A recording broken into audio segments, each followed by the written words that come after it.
작가로서 활동하면서 이제 글을 쓰면서 개인적으로 기본소득이 절실해지기 시작한 거죠. 작가는 동서고금을 막론하고 불안정 노동자이잖아요.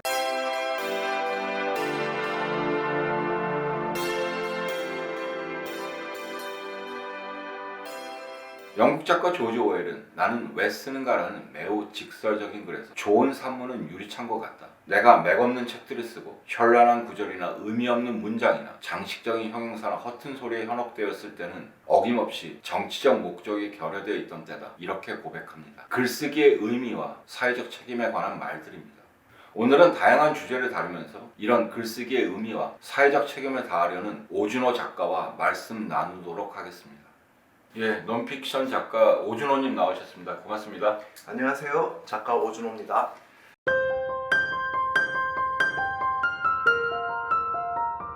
예, 사실 오준호님하고는 언제 말씀 나눠도 이상하진 않은데 그래도 두 개의 계기가 좀 겹쳤다고 생각하는데요.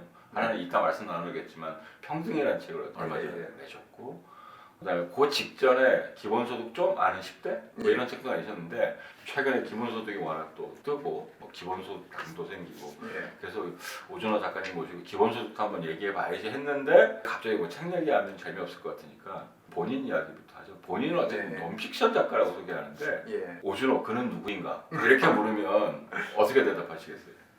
논픽션은 이제 소설이 아닌 그런 장르를 다 논픽션이라고 하는데, 제가 이 세상에 여러 일들에 관심이 많아서 지금까지 다양한 논픽션을 써왔고요. 그 중에서 특히 기본소득이 세상을 바꾼다라는 책을 쓰고 나서 기본소득을 알리고 다니는 그런 일을 많이 하고 있습니다. 첫 번째 쓴 책에 대해서 말씀을 좀 해주시죠. 처음에는 유령 작가도 활동을 한 적이 있고요. 그러니까 출판사에서 의뢰를 받아가지고 내 이름으로 내는 게 아니라 어떤 의사 선생님의 그런 눈물 없이 읽을 수 없는 뭐 그런 성공의 스토리 이런 것을 써주는 대필 작가의 역할도 한 적이 있고, 뭐 그러다가 이제 반란의 세계사라는 책을 출판사와 서로 이야기하면서 쓰게 됐었고, 그게 몇 년도였죠? 그게 2011년도에 책이 나왔는데 정말 예상과는 다르더라고요. 이 책을 쓰고 나면 완전히 신변이 바뀔 줄 알았어요. 세상에 다 막 작가님 왜 이렇게 불러줄 줄 알았는데 바이런이 되실 줄 알았어요? 전혀 변화한 게 없었고 그래서 책을 내고 저를 아는 그날이 오면 이제 서점 대표님께서 북토크 같은 걸 한번 열어주셨는데 저를 포함해서 5명 정도 오더라고요. 야, 이런 건가? 이 길을 가기로 한 게 잘한 건가? 뭐 이런 생각을 했었는데, 요즘 말로 존버 꾸준히 이제 뭐 계속 일하고 싶었기 때문에 글들을 써왔고, 이 글쓰기를 직업으로 택하기 전 잘했다, 혹은 내가 해야 될 일이다 라고 여기게 된 것은 노동자의 변호사들 2013년에 썼던 노동기본권에 대한 르포를 쓰고, 그 이후에 2014년에 이제 세월호와 관련된 기록 활동을 하면서 이 일은 누군가는 해야 될 일이고 내가 이 일을 하게 된 건 참 다행이다 라는 생각을 하게 됐었죠. 2014년에 저는 안산에 살고 있는데 2014년 세월호 참사가 4월 16일 날 발생을 하고, 뭐 다른 모든 사람들처럼 어떻게 해야 되지? 뭘 해야 되지? 이런 고민하고 갈등을 하고 있을 때 안산의 이제 시민 활동가들로부터 세월호 참사를 기록하는 작가 기록단을 만들어보자라는 제안을 이제 받게 됐어요. 그래서 처음에는 그냥 하루 종일 유가족들을 뭐 따라다니는 일들만 했던 것 같아요. 따라다니고 그분들의 이야기를 듣고 뭐 기록하고 일단 기록을 남기는 일들을 했죠. 그러다가 2014년 6월에 전라남도 광주에서 세월호 관련 재판이 열리기 시작했고요. 거기에 저는 유가족들과 함께 참여를 했다가 여기가 진실 규명에 매우 중요한 공간이 되겠다라고 생각을 했습니다. 그 당시까지 세월호 참사에 대해서 너무 많은 이제 루머들이 넘쳐났었는데, 법정을 가보니까 피고, 변호사, 검사, 증인들이 서로 막 진실 공방을 하면서 이 속에서 뭔가 이 진실의 실마리가, 진실 그 자체는 아니라 하더라도 진실의 실마리가 나올 수 있겠다 생각했고, 여기가 기록해야 될 중요한 공간이라고 여겼고, 6월부터 한 11월까지 관련 재판을 한 30여 회 계속 참여를 했습니다. 그러니까 안산에서 유가족들하고 새벽에 이제 버스를 타고 내려가서 광주에서 아침 10시부터 저녁 한 7시까지 하루 종일 재판을 방청하면서 그 법정 앞에 24시 편의점이 하나 있는데, 편의점에서 수첩 한 권을 늘 사서 이제 들어가가지고 이제 수첩 하나를 가득 메우면 공판 한 번이 끝나더라고요. 예, 그 굉장히 쉽지 않은 작업이었을 텐데 그래서 어쨌든 자판정이라는 공간에서 말씀하신 진실의 실마리를 좀 찾았나요? 이 공간을 기록하는 것이 진실 그 자체는 아니라 하더라도 향후에 이제 진실 규명으로 나아가기 위해서 단계가 될 수 있겠다, 디딤돌이 될 수 있겠다라고 생각을 했고, 그래서 최대한 성실하게 기록을 하려고 했었고요. 그래서 수첩에 기록을 했다고 말씀드렸는데 나중에 이제 수첩들을 모아보니까 한 60개 이상이 되더라고요. 60개의 수첩을 토대로 하고 또 그 이후에 유가족들이 입수해 주시는 3만 페이지 이상이 되는 그런 공판 조서들을 또 분석하고 발췌하고 하면서 세월호를 기록하다라는 책을 2015년 3월에 내게 됐었어요. 15년, 해를 넘겨서 예, 나왔죠. 이 사건 자체도 큰 거였지만 본인에게서도 중요한 계기였겠네요, 작가로서 이 네. 세월호 기록하다가. 예, 제가 그 일을 이제 하면서 그 책을 사람들이 읽고 이 사태를 이해하는 조금의 실마리를 얻은 것 같다고 할 때 글쓰기라는 직업, 작가라는 직업에 대한 보람, 소명의식 같은 걸 느끼게 됐던 것 같아요. 오준호 작가하면 무엇보다 저는 기본소득 작가, 기본소득 강연자 이렇게 알려져 있는데 기본소득에 대해서 처음 관심을 갖게 된 계기는 무엇이고 언제였습니까? 기본소득을 알게 된 계기는 2007년 대통령 선거 때 사회당 금민 후보가 대통령 후보로 출마하셨을 때 그 선거운동 본부를 같이 하면서 금민 후보가 기본소득 공약을 내셨거든요. 그래서 그때 기본소득이라는 게 있구나 라는 것을 알게 됐습니다. 그때만 해도 그 공약은 잘 다듬어진 공약도 아니고 그래서 그냥 기본소득에 대해 크게 뭐 제가 와닿거나 했다기보다는 이게 뭐 서구에서 많은 좌파들이 관심을 갖는 어떤 진보 세력들이 관심을 갖는 주장이구나 정도였었고요. 그 뒤로 제가 작가로서 활동하면서 이제 글을 쓰면서 개인적으로 기본소득이 절실해지기 시작한 거죠. 작가는 동서고금을 막론하고 불안정 노동자이잖아요. 뭐 제 책에도 썼지만 버지니아 울프 같은 작가도 여성 참정권이 획득된 것보다도 친척 어르신이 돌아가시면서 유산으로 연 500파운드의 유산을 남겼다.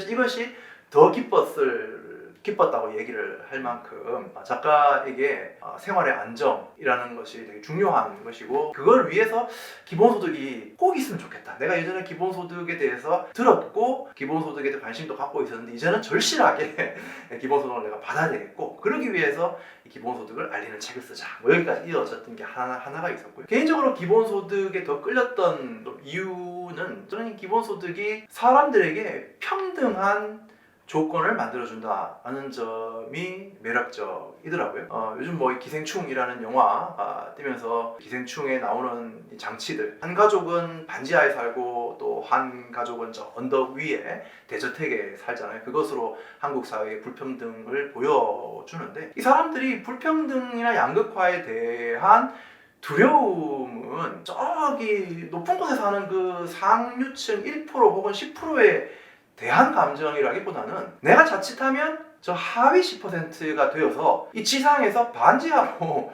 굴러떨어질지 모른다라는 두려움인 것 같아요. 굴러떨어지지 않기 위해서 서로 치고받고 머리를 밟고 싸우는 건데 저는 가끔 저 언덕 위에 저택에 살고 있는 10%가 자기들의 울타리 속에서 저택 속에서 저 지상에서 벌어지는 그 악의 다툼을 지켜보고 있을 거라고 그냥 바라보고 있을 거라고 생각하면 참 끔찍하더라고요.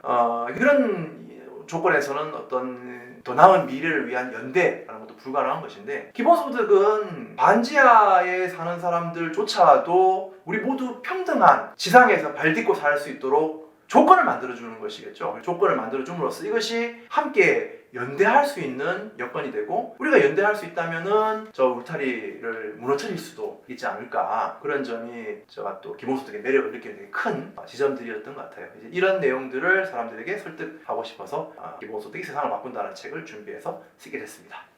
책이 나온 건 언제죠? 2017년 1월 1일 날 책이 나왔어요. 그때도 쓰는 과정에서도 좀 곡절은 있었는데 뭐 저는 앞서서도 기본소득을 연구하신 스님들의 연구도 많고 축적된 활동도 많기 때문에 이 내용들을 잘 정리해서 아직 사람들이 뭐 기본소득에 대해서 전혀 모르니 이 내용을 정리해서 이렇게 그냥 차분차분 조곤조곤 설명해 주면 되겠다라고 생각했는데 2016년으로 돌아서면서 사태가 많이 바뀌었던 것이죠. 알파고와 이세돌의 그런 대결 그다음에 성남시 청년배당의 시작, 혹은 뭐 그 해의 말에 있었던 일이지만 핀란드에서 전국적 기본소득 실험을 하겠다라고 발표하고 이러면서 그 전까지 기본소득은 저 어디 저 뭐 시골에서 들려오는 풍문 같은 것이었는데 지금 갑자기 이게 뉴스 긴급 속보처럼 돼버린 거예요. 기본소득에 대한 이야기가. 그러면서 2016년이 중요한 일종의 변곡죠. 그렇죠. 기본소득에서는 이렇게 볼 수 있죠. 기본소득으로서 너무 좋은 변화인데 저 개인으로서는 이미 원고를 상당히 써놨는데 타이밍이 안 맞아져 버리는. 지금 사람들이 다 고속철을 타고 가는데 이제 버스 타고 가면서 따라잡는 상황이 되어버려서 눈물을 머금고 원고를 다 쓰레기통에,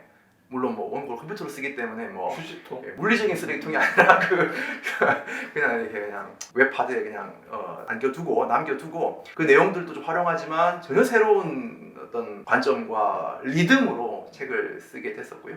그때 많이 도움이 됐던 것은 2016년 여름에 있었던 기본소득 한국 네트워크가 아주 크게 준비해서 했었던 국제대회, 세계대회가 있었죠.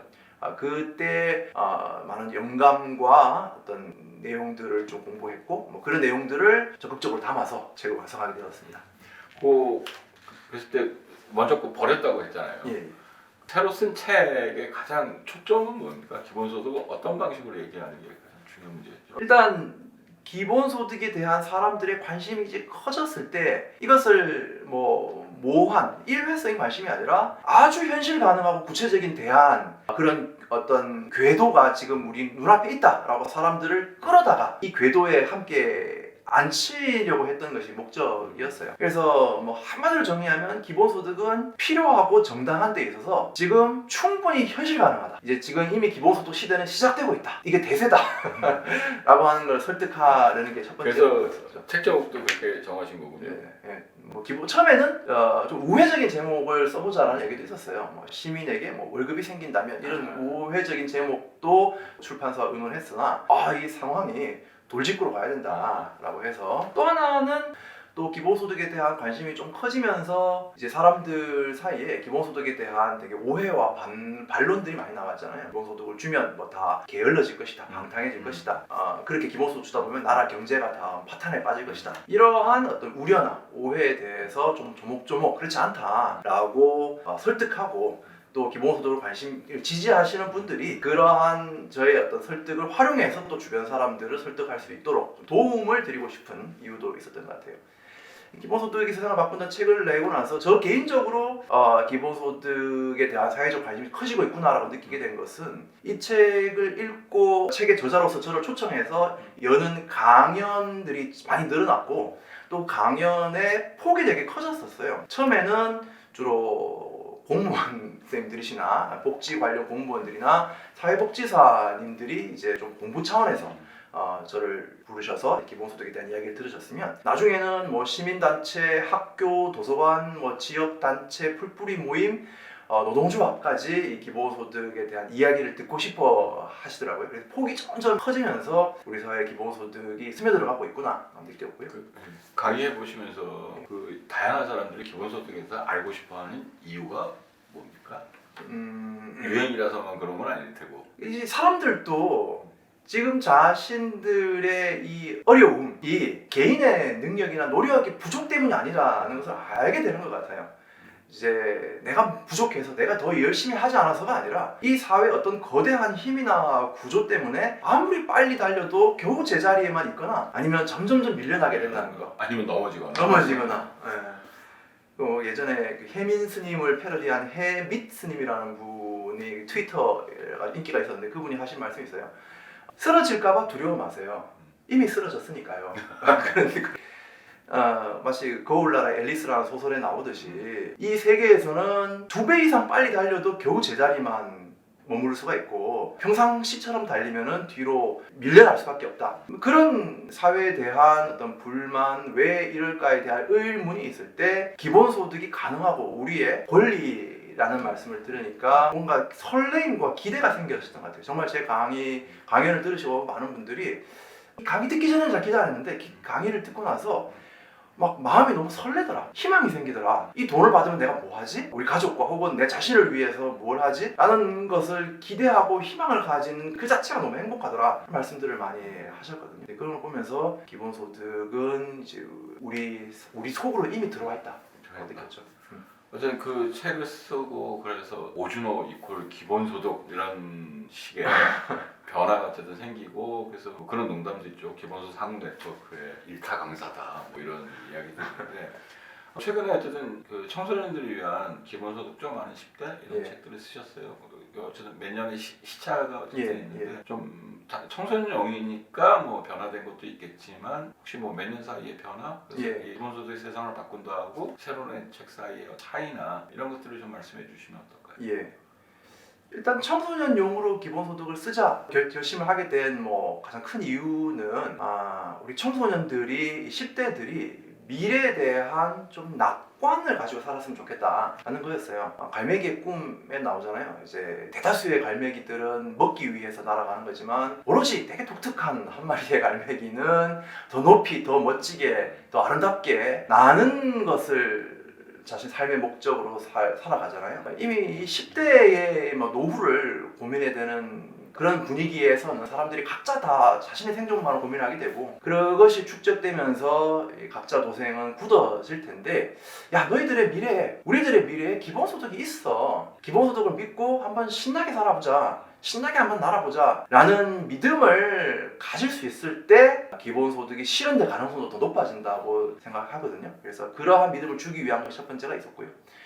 말씀하신 대로 두 번째는 기본소득이 세상을 바꾼다를 쓰고 나서 한 2, 3년이 지나면서 좀 변화된 상황들을 더 담고 싶었는데 제가 생각할 때 가장 큰 변화는 이 기본소득이 우리 사회의 공동의 유산 혹은 공유하고 있는 부로부터 나오는 배당의 권리다. 우리 모두에게 기본소득의 권리가 있다. 그러니까 그 전까지는 기본소득을 설득하는 여러 논리로 기본소득이 필요해서 복지체제의 어떤 허점을 보완할 수 있어서 이런 이유들도 많이 들었었는데 새로 든 책에서는 기본소득이 그 무엇보다도 우리가 함께 가지고 있는 모두의 것에 대한 공동의 권리다. 모두의 권리다. 라는 것을 좀 많이 강조했고요. 또 좀 더 강조하고 싶었던 또 하나는 기후위기와 관련해서 기본소득의 역할이었습니다. 기후위기가 점점 이제 심해지고 젊은 세대일수록 청년 세대일수록 이 기후위기에 대한 경각심을 많이 가지고 있는데 지금까지 이제 우리 사회가 사람들에게 하던 방식이라는 게 좀 더 넉넉하게 화석연료를 사용할 수 있고 에너지를 사용할 수 있도록 하는 것이었으면은 탄소세를 걷고 환경세를 걷어서 그것을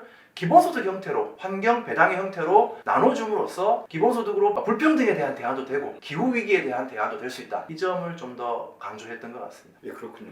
근데 그 내자마자 곧바로 평등이라는 책을 내셨어요? 기본소득이 세상을 바꾼다는 책을 쓰면서 평등에 대한 책을 좀 써야 되겠다 고민을 하게 됐는데 그 이유는 기본소득에 대한 이 반발 중에 빨갱이냐 기본소득이라는 게 공산주의처럼 이렇게 하자는 거냐 평등 좋아하다가는 북한처럼 된다 라는 비난 비아냥들을 좀 계속 받았는데 우리 사회가 기본소득을 주는 것으로 북한이나 이 평등의 부작용을 걱정할 상황인가. 기본소득을 몇십만 원 나눠준다고 해서 이 모든 것이 똑같아지는 그런 북한 같은 사회냐라고 하는 비판 자체가 성립되지도 않을 뿐더러 저는 그 이야기를 들으면서 그러면 진짜 한번 평등에 대해서 이야기를 해보자. 정말 평등이란 무엇인가에 대해서 한번 이야기하고 설득해보자. 이런 생각으로 평등, 헤아리는 마음의 이름이라는 책을 준비하게 됐습니다. 이 자리에서 그 책 내용을 다 얘기하면 독자들이 책을 안 사볼 테니 핵심만 좀 약간의 말씀을 좀 해주시면 어떨까요? 네. 거기서 도대체 평등이란 뭐냐? 혹은 어디에 주목해야 우리가 평등한 사회를 만들 수 있느냐? 예, 이 책에서 제일 중요한 내용은 두 가지로 정리할 수 있을 것 같은데 하나는 평등에 대한 열망을 회복해야 된다라는 거고요. 예. 저는 사람은 기본적으로 평등에 대한 욕망, 본능이 있다고 생각을 합니다. 사람들은 기본적으로 차별을 싫어하고 평등을 선호하는데 지금 같은 거대한 불평등 사회에서는 그렇기 때문에 행복할 수가 없다고 보고요. 그래서 평등에 대한 열망을 진짜 이 문명사회의 중요 핵심 의제로 회복해야 된다는 생각이 하나 있습니다. 두 번째는 이 평등에 대한 오해가 너무나 크다. 오늘날 청년 세대를 가리켜 공정세대, 공정함에 대해서 예민하다고 말하지만 그 공정함의 기본인 평등에 대해서는 다들 너무나 주관적이고 자의적으로 해석하고 있어서 평등을 사회의 의미 있는 규범이 아니라 각자 자기의 이익을 말하고 싶을 때 자기의 이제 이익을 강조하고 싶을 때 그냥 가져다 쓰는 개념처럼 되어 있다고 생각합니다. 책에서도 좀 언급했지만 하나의 사례가 어떤 대학에서 이 장애 학생이 강의를 들으려고 하는데 그 강의실이 계단식 강의실이었던 거예요. 그래서 수업을 들어가는 데만 10분, 20분의 시간이 빼앗기니까 교수님께서 그 학생한테 듣지 못한 수업은 내가 수업 후에 한 20분씩 보충 수업을 해주겠다. 그 학생에게, 장애 학생에게 보충 수업을 해주겠다라고 이야기를 했죠. 그랬더니 그 수업을 듣는 비장애 학생들이 반발을 하면서 왜 그 장애 학생에게 특권을 주느냐, 우리 다 동등한데 왜 그 사람에게만 특권을 주느냐고 반발을 해서 결국 장애 학생이 수강을 취소하게 되는 일이 있었던 것이죠. 근데 이 비장애 학생들은 평등의 이름으로 장애 학생이 보충 수업을 받은 권리를 반대했지만 사실은 알고 보면 계단식 강의실에 아무런 불편함도 없이 들어서 편안하게 수업을 들을 수 있는 것은 자기들이 아무런 노력하지 않고도 얻어낸 일종의 특권이라는 사실을 사실 모르고 있었던 거죠. 그것을 모르고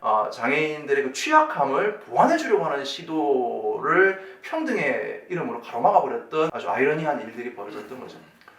이런 식으로 평등의 문제를 각자 자기 이익이 되느냐, 나에게 이익이냐 손해냐라는 문제로 접근하다 보면 평등에 대한 우리 사회의 공동의 규범을 만들 수가 없다고 생각하고, 그것은 서로 자신의 이익을 위해서 물고 뜯고 싸우는 만인과 만인의 싸움밖에 되지 않을 거라고 봐요. 그래서 이 책을 통해서 평등에 대해서 좀 비판적으로 생각해보고 평등에 대해서 공동의 규범을 만들 수 있도록 그러한 사유의 도구들을 좀 제공해주고 싶었고, 특히나 청소년들이 좀 많이 고민할 수 있도록 도움을 주고 싶었습니다.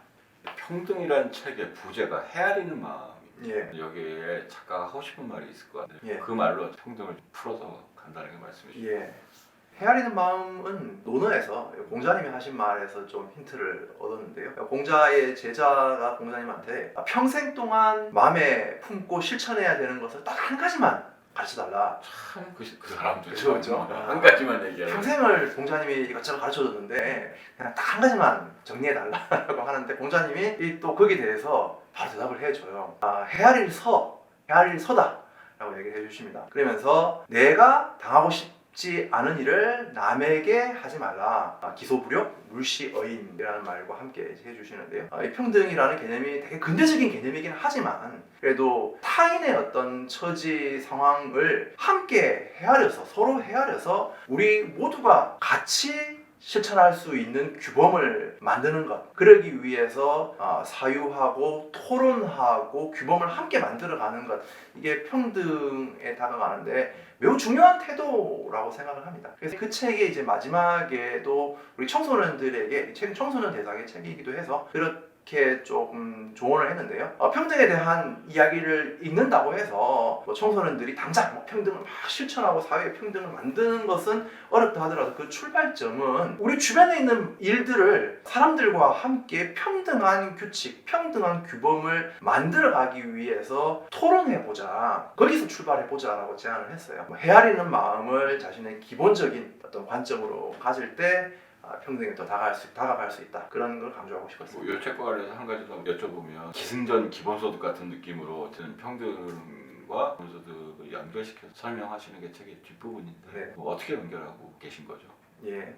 이 평등이라고 하면 사람들이 나 기회의 평등이다, 규칙의 평등이다 라고만 생각을 하고 그 이상 상상하면 안 되는 것처럼 여기고 있더라고요. 마치 결과의 평등은 평등이 아닌 것처럼. 근데 저는 우리 상상력을 넓혀야 하고 더불어 우리가 결과의 평등을 요구할 충분한 근거가 있다라고 이야기하고 싶었어요. 규칙을 평등하게 만들고 공정한 기회균등을 주고 각자의 어떤 행운을 교정해서 동등한 조건을 만들어주는 것도 있어야 하지만 우리가 함께 소유하고 있는 이 공동의 공동의 유산에서 나오는 이익을 다 같이 나눠 가지는 것, 이 결과적으로 평등한 조건을 만드는 것은 단지 희망사항이 아니라 우리가 충분히 그걸 요구할 권리가 있다라는 차원에서 또 사회의 공동의 부로부터 기본소득을 가지자. 그래서 저는 조금 과감하게 분배에 대한 상식을 바꾸자. 지금까지 분배라고 하면 각자 일자리에서 노동을 해서 임금을 받고 그렇게 다 분배를 한 후에 가장 가난한 사람들을 대상으로 선별해서 조금씩 더 나눠주는 것이라고 생각했다면 앞으로는 기본소득으로 모두에게 평등한 조건을 넉넉하게 갖춰주고 나서 그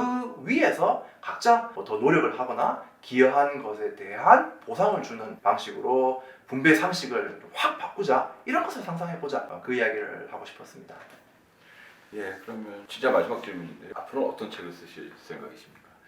예, 저는 걸작은 운명이지만 다작은 성실하면 된다고 생각하거든요. 저는 뭐 걸작의 작가가 앞으로 되면 좋겠지만 다작의 작가는 꼭 되어야 되겠다 생각을 하고 있습니다. 열심히 성실하게 써왔고 또 앞으로 써갈 텐데요. 한 분야만이 아니라 관심 있는 분야에 대해서는 새로운 분야에 대해서는 제안이 오면 가능하면 쓰려고 이제 도전을 하는 편이고요. 그 과정에서 협업도 좀 많이 하고 있습니다. 가까운 시일 안에 낼 일정이 있는 책은 블록체인과 디지털 경제에 대한 책인데 사실 저는 문돌이기 때문에 이 주제에 대해서 사실 기존에 알고 있는 지식이 좀 부족했는데 이 주제의 전문가 선생님과 만나서 협업을 하면서 저도 많이 배우고 또 제가 잘하는 것, 그분이 갖고 있는 전문 지식을 독자들에게 쉽게 재미있게 이제 전달함으로써 세상이 이렇게 변해가고 있음을 알리려고 했고요. 그런 책이 이제 3월에 나오려고 하고 그 이후에 또 많은 다양한 주제로 지금 책을 쓰거나 계획 중에 있습니다. 하나의 바람이 있다면 저는 이제 세월호를 기록하다라는 책을 이제 쓰면서 그 책을 쓰는 과정이 너무나 힘들었지만 얻는 보람이 되게 컸었거든요. 그래서 만약 앞으로도 그렇게 저의 어떤 힘과 노력과 에너지를 많이 투입을 해서라도 사회에 의미를 가져올 수 있는 그런 작업을 만날 수 있다면 꼭 그런 작업을 앞으로도 해보고 싶습니다. 말씀 잘 들었습니다.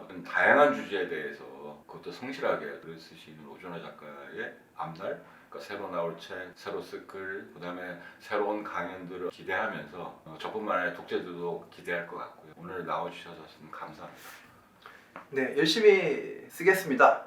책 많이 사주세요. 감사합니다.